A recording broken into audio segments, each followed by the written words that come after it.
Hola, buenos días a todos. Pues me alegro de estar de nuevo con vosotros y Dios no se está parando, se está acelerando. Lo que nos golpeó, nos impresionó en esta conferencia de 10 días en Alemania era lo que Dios está haciendo, que por donde mires el Señor está haciendo algo sorprendente y tenemos que estar realmente con las antenas sintonizados a lo que el Espíritu está haciendo y mover cuando Él diga de movernos. Vamos a leer desde el Evangelio de San Juan, capítulo 4.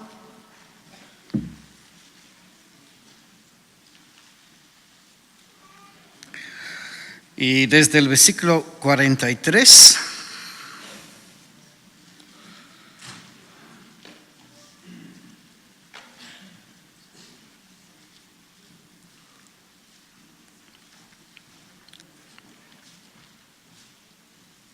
que dice,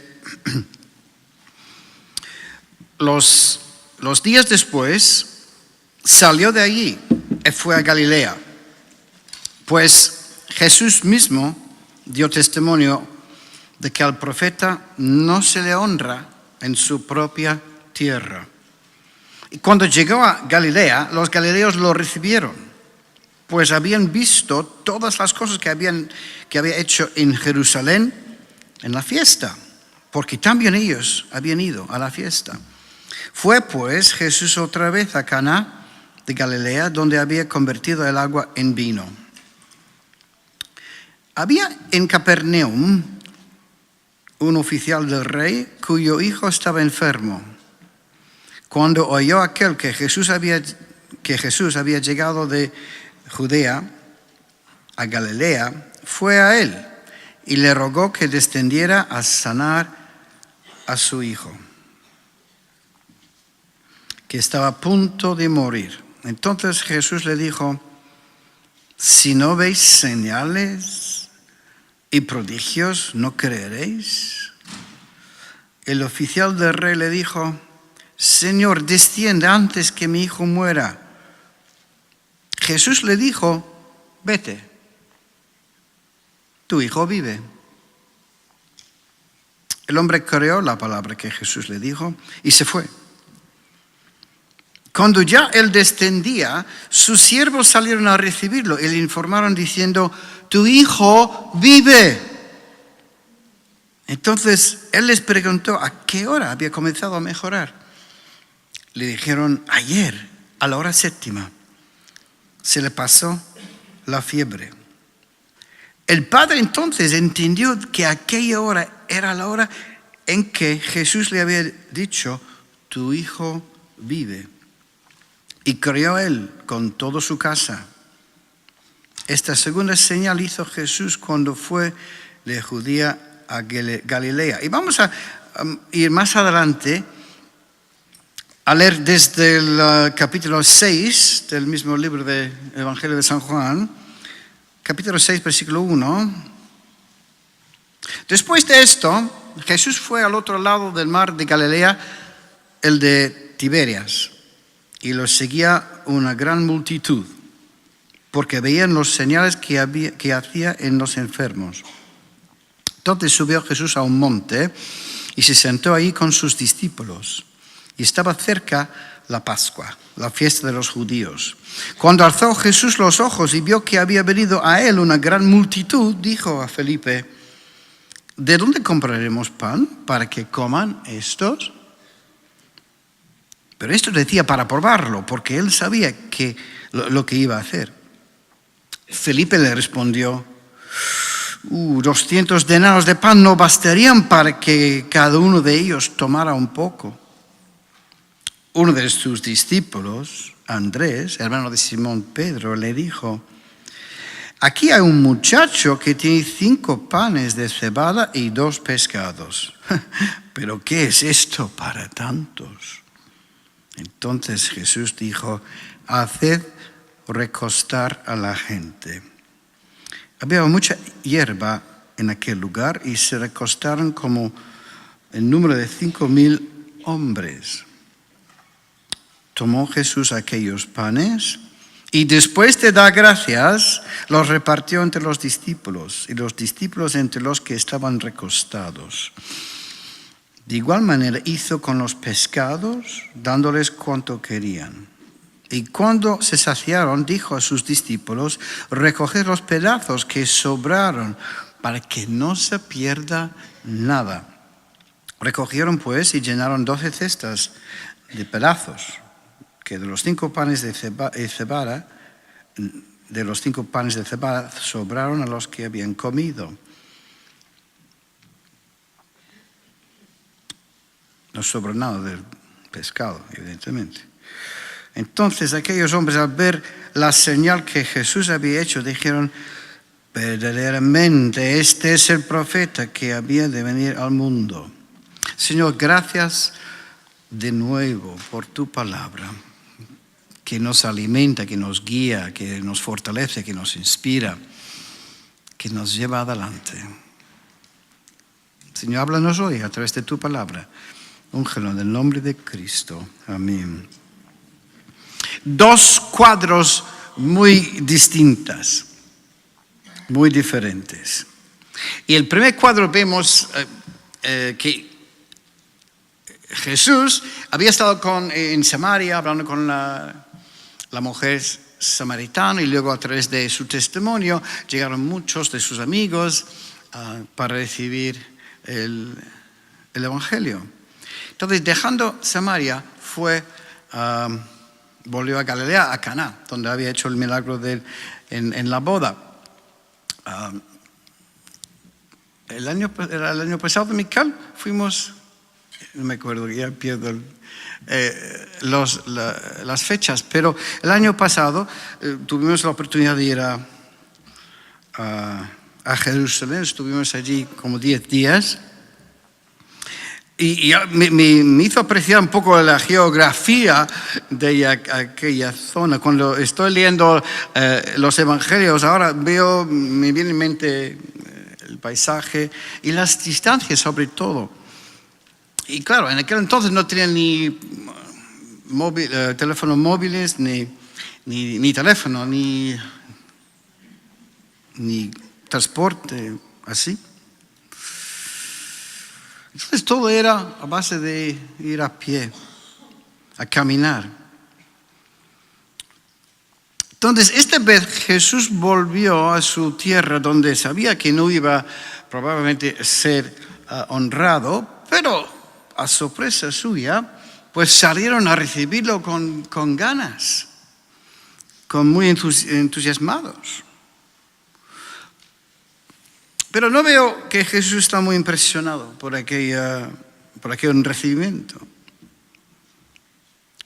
Porque ellos cambiaron de canción, digamos, al recibirlo, porque ya, vino, Él es el que hizo estos milagros en la fiesta. A que venga aquí, que haga lo mismo, queremos verlo. Como espectadores. Y Jesús está preocupado. Ellos buscaban un Mesías quien podía hacer milagros. No buscaban un Mesías como Jesús quería que ellos lo recibieran. Porque lo que Él quería, sí, a través de los milagros, a través de sus enseñanzas, es hacer arrancar la fe, una fe auténtica en ellos. Y ellos dicen, no, queremos ver el milagro, más milagros. Y hoy día somos muy, particularmente en Europa, ¿no? En los países del occidental, dicen, bueno, si solo el Dios pudiera hacer más milagros, la gente se convertiría. Pero la historia nos enseña que no es así. Los milagros no garantizan el arranque de una fe auténtica y genuina. Y vemos dos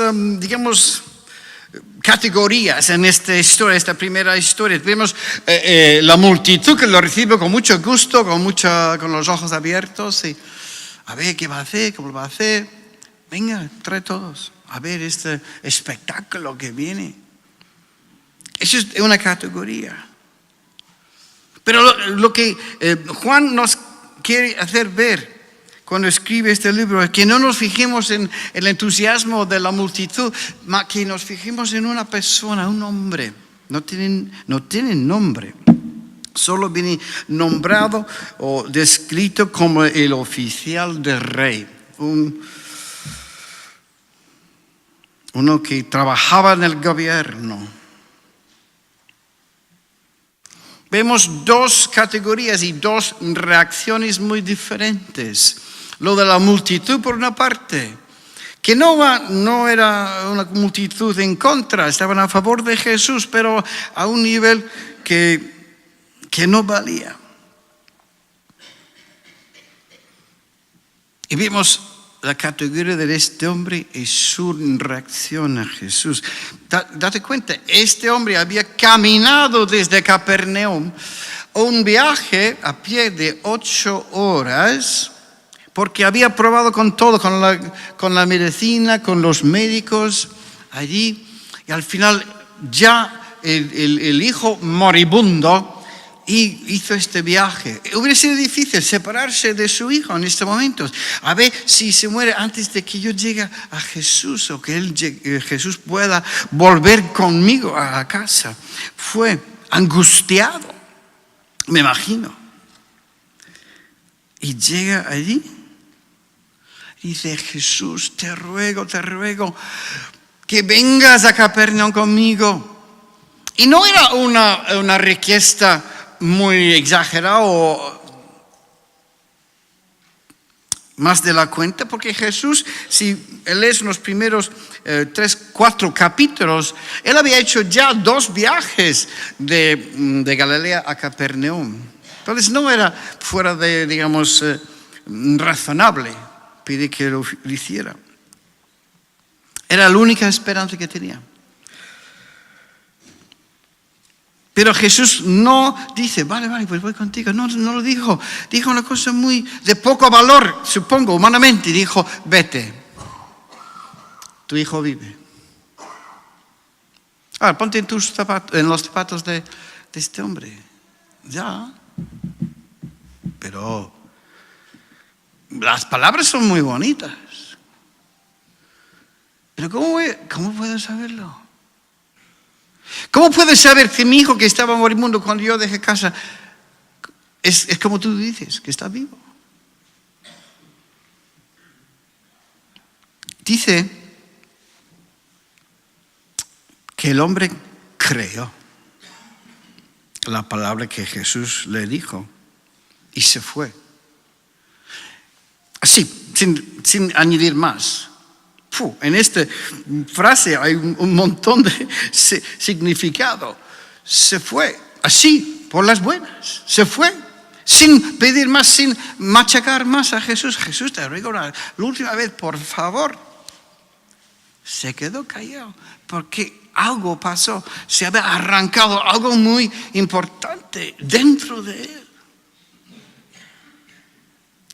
El hombre creyó. El hombre creyó. Y se fue.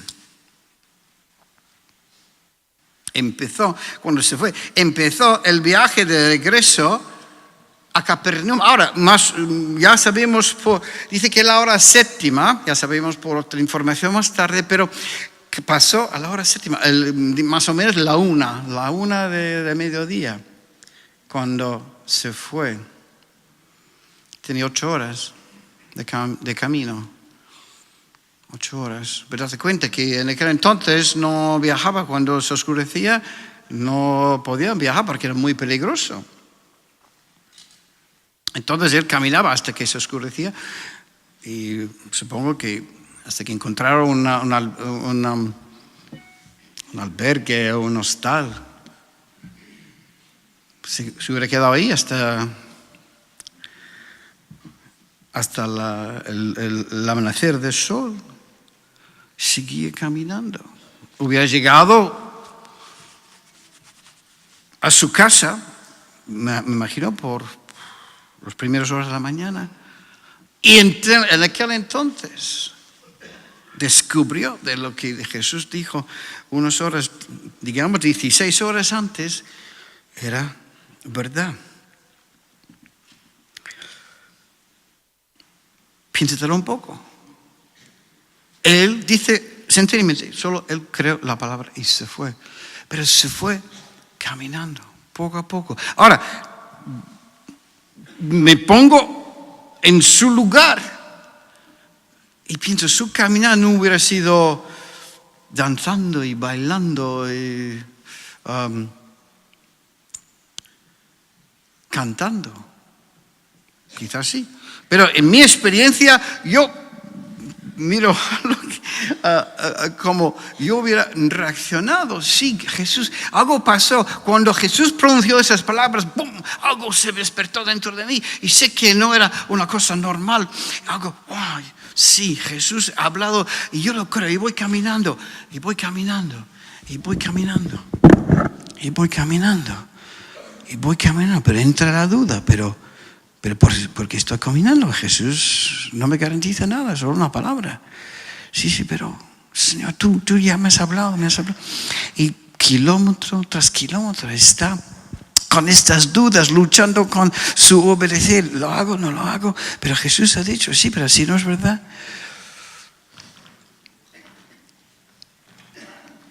16 horas así. Imagina que ni siquiera pegaba ojo aquella noche.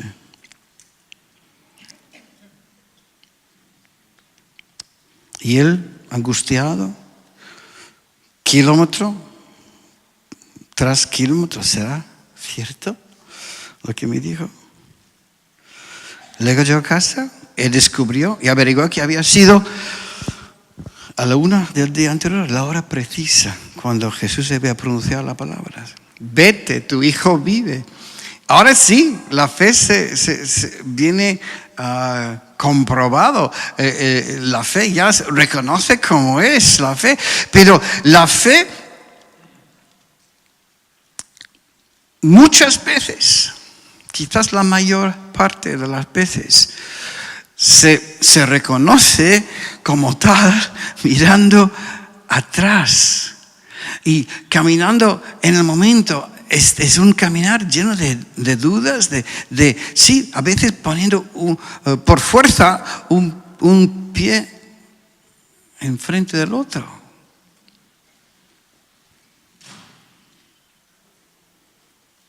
Jesús habló, el hombre creyó y actuó a base en lo que había creído. Y me acuerdo una vez, Mical y yo llevamos un año casado apenas, menos quizás, y Elías y María habían estado en tiempo de permiso en América y volvían y ya nos tocaba a nosotros ir a Australia y era importante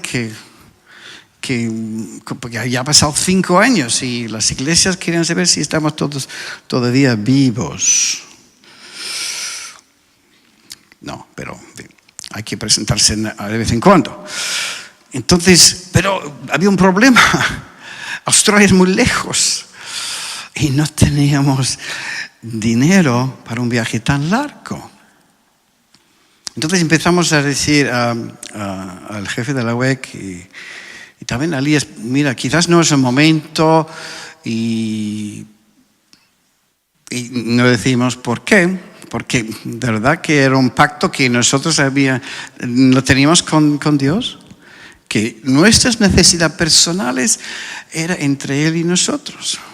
Si no, ¿cómo íbamos a confiar que cuando Él suple nuestras necesidades, que no fue por manipulación nuestra? Entonces, era una cosa que el Señor nos había avisado. Yo voy a suplir, pero no vayas diciendo, necesitamos dinero, somos pobres. No.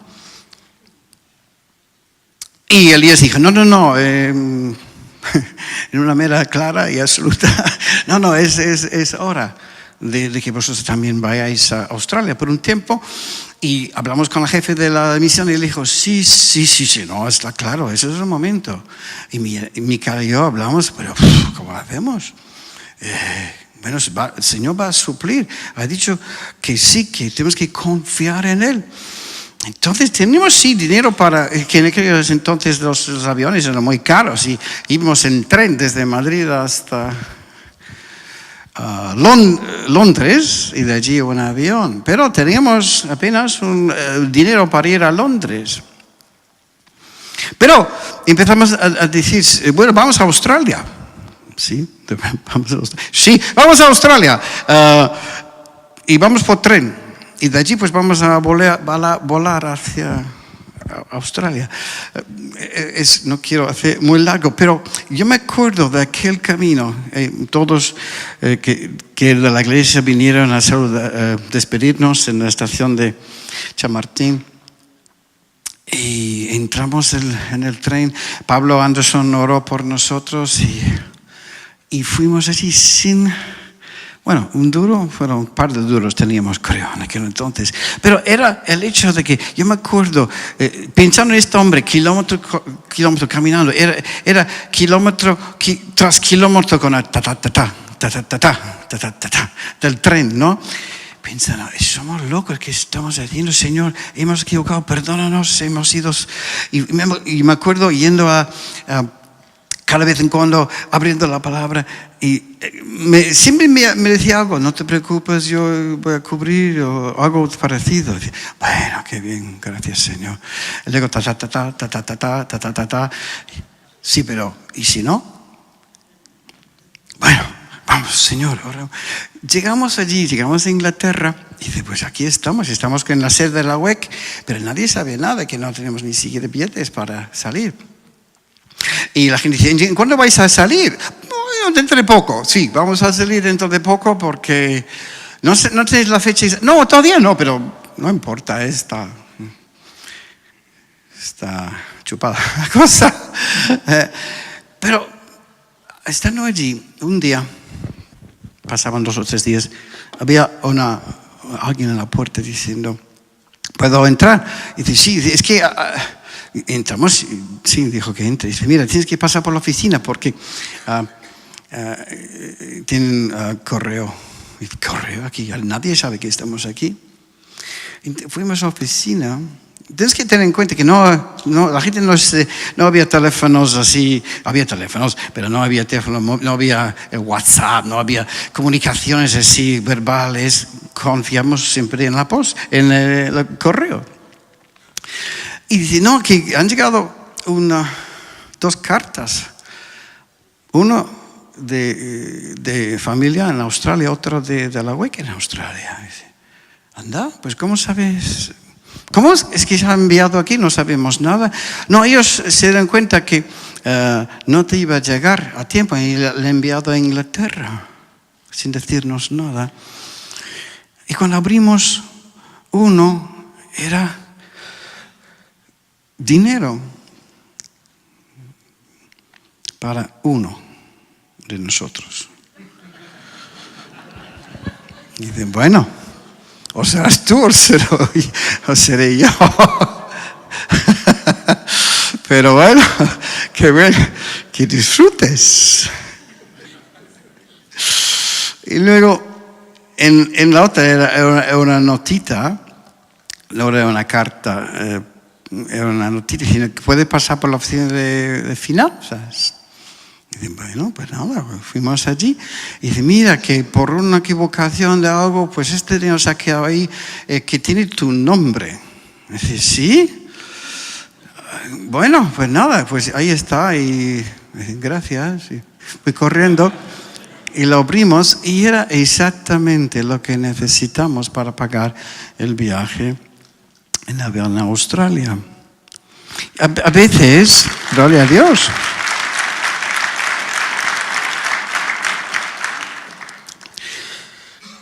No es siempre así, pero a veces hay momentos en nuestra vida que el Señor te desafía diciendo, ¿vas a creer mi palabra? Ok, si lo crees, empiezas a caminar. Camina como si tuvieras lo que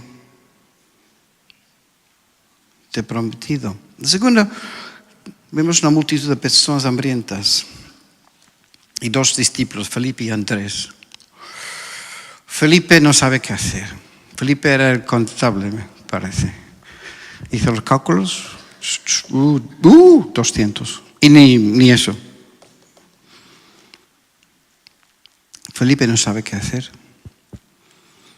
Andrés tampoco sabe qué hacer. Sin embargo, lleva al muchacho y a los panes y el pescado a la atención de Jesús. Y ya sabéis la historia que de aquel ofrecimiento así pequeño, Jesús lo hizo multiplicar y dio más de lo suficiente a los que estaban allí. Y muchas veces nos encontramos nosotros, ¿verdad?, en una situación así, que arrinconada entre la espada y la pared. Que por mucho que nos esforcemos, por mucho que tratamos de cambiarlo, no hay manera de actuar o de hacer. Y no sabemos qué hacer.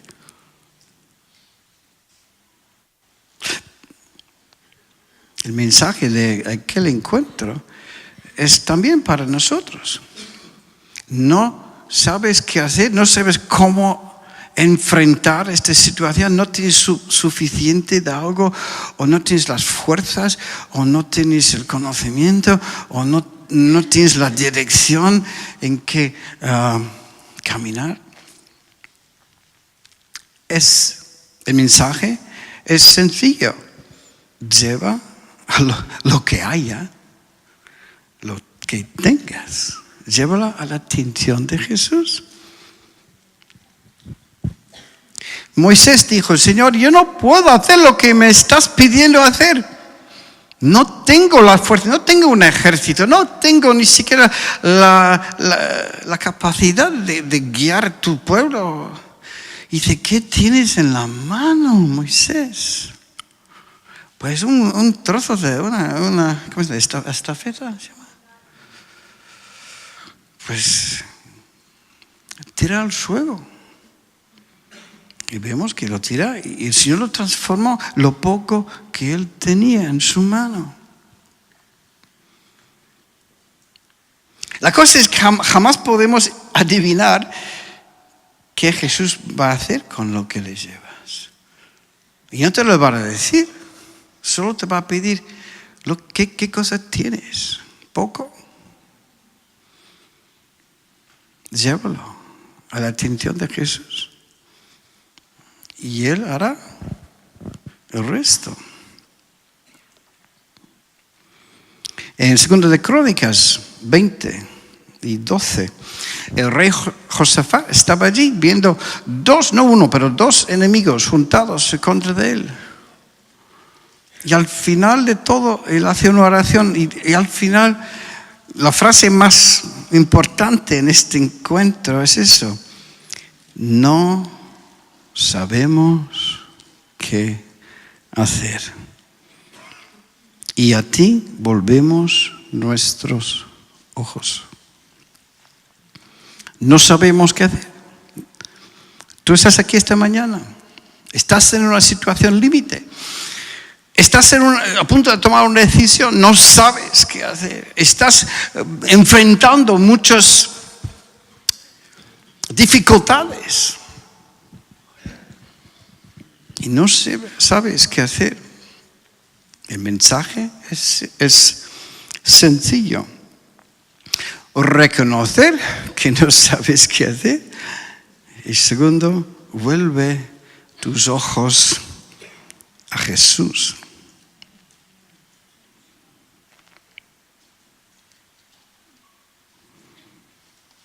Y la fe actúa con la expectativa que sí, Jesús sí hará algo que no hemos pensado. Yo me acuerdo hace días también, hace algunos años, pues teníamos el centro en Mallorca, teníamos un político de mucha influencia y un periodista, ¿te acuerdas, Elías? Y nos querían cerrar el centro en Mallorca enseguida. Y intentamos todos, llevamos el hermano Gerardo, el abogado cristiano, y nada, era como hablar con piedras. Hablamos con el político, hablamos también aparte con el periodista, pensando quizás uno de ellos sea más blando, pero era hablar con un muro. Y al final dice, Señor, no podemos luchar contra este poder político, este poder de la prensa. Señor, no sabemos qué hacer. Y vimos que en poco tiempo, sin que nosotros nos esforzáramos, el Señor había quitado a este político que su nombre ya ha desaparecido de la historia, que es un don nadie hoy día. El periodista, no sé qué pasó con él, pero hicimos todo lo que pudimos. Al final tuvimos que decir, Señor, no sabemos qué hacer más. Y vimos que Dios actuó quitando de sus puestos estas personas. En la primera historia tenemos la fe actuando. La fe actuaba por un comenzar a caminar a pesar de no ver la respuesta visiblemente. En la segunda historia vemos que la fe actuando por dar a Jesús lo poco que tenía, aunque parecía casi broma. O sea, en ambos casos hay un paso de acción. Que la verdadera y la auténtica fe no se queda con los brazos cruzados. No estamos arrodillados y nos quedamos allí. Hacemos lo que podamos, llegamos a un punto de Señor, no podemos hacer más. Están en ti, porque sabemos que tú están en ti, porque sabemos que tú tienes un plan que todavía no podemos imaginar y confiamos con ello.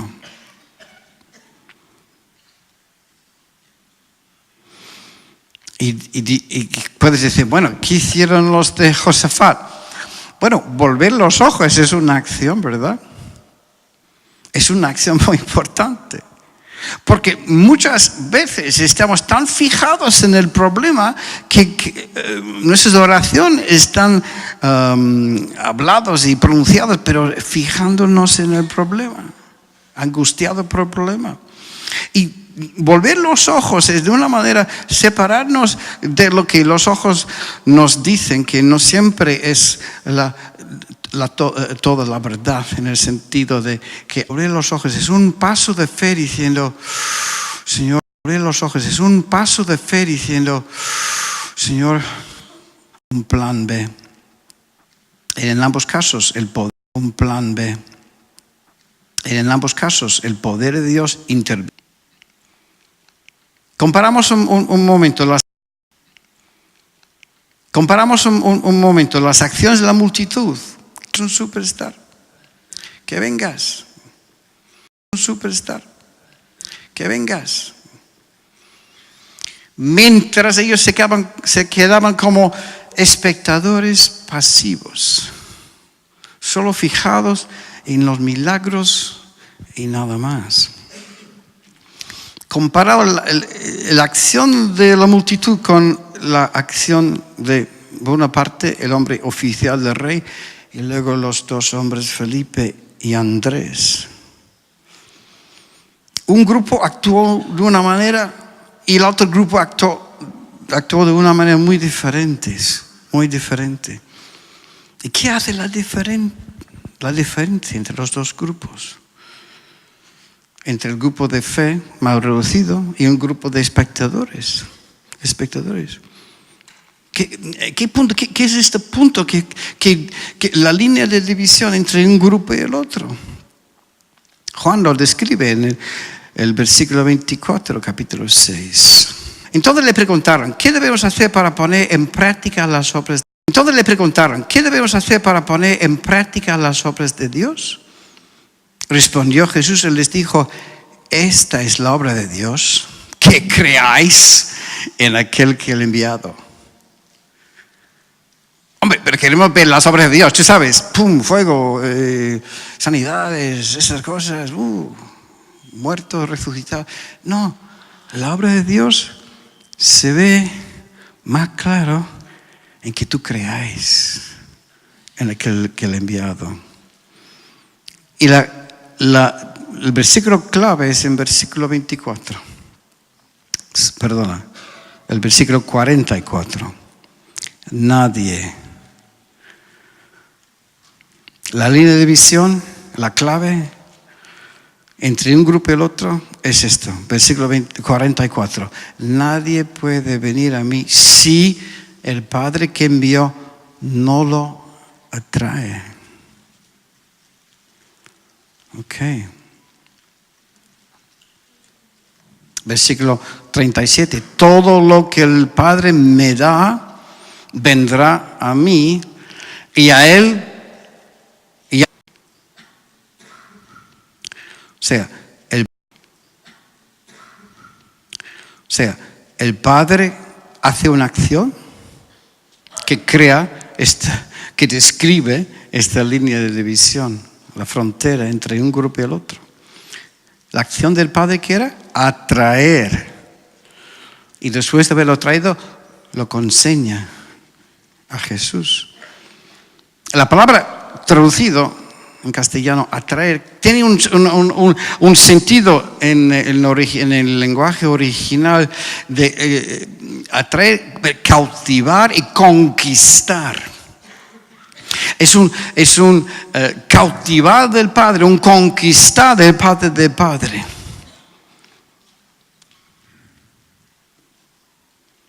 Y esta acción ocurre de antemano. Ocurrió mucho antes de que este oficial del rey llegara a ver a Jesús en persona. El Padre ya lo estaba atirando desde que estaba en la casa con el Hijo. Algo estaba funcionando en su corazón. Y a través de los años hemos hablado con tantos chicos y chicas que una vez que están caminando con el Señor empiezan a juntar hilos y dicen, ay, pues mira, yo conocí a Jesús en Betel, pero yo me acuerdo cuando tenía 20 años, pues un vecino me habló de Jesús, pero yo no quiso hacer caso. O en la cárcel, pues uno me vino a visitar y le tiré la Biblia, pero el Padre estaba allí con su obra de cautivar, de conquistar, de atraer. ¿Y cuántas veces, y no voy a decir levanta la mano, pero cuántos casos hemos escuchado? Dice, pues sí, entré en Betel, no quiso saber nada y me fui. Me fui a criticar, me fui hasta mal. Pero algo estaba dentro, atirando. Y luego volví, yo me acuerdo, hablando con un chico que llegó a los pies de Cristo al final, y eran 7 veces entre remar, retos, y nosotros 7 veces antes de que cayó cautivado, conquistado del Padre.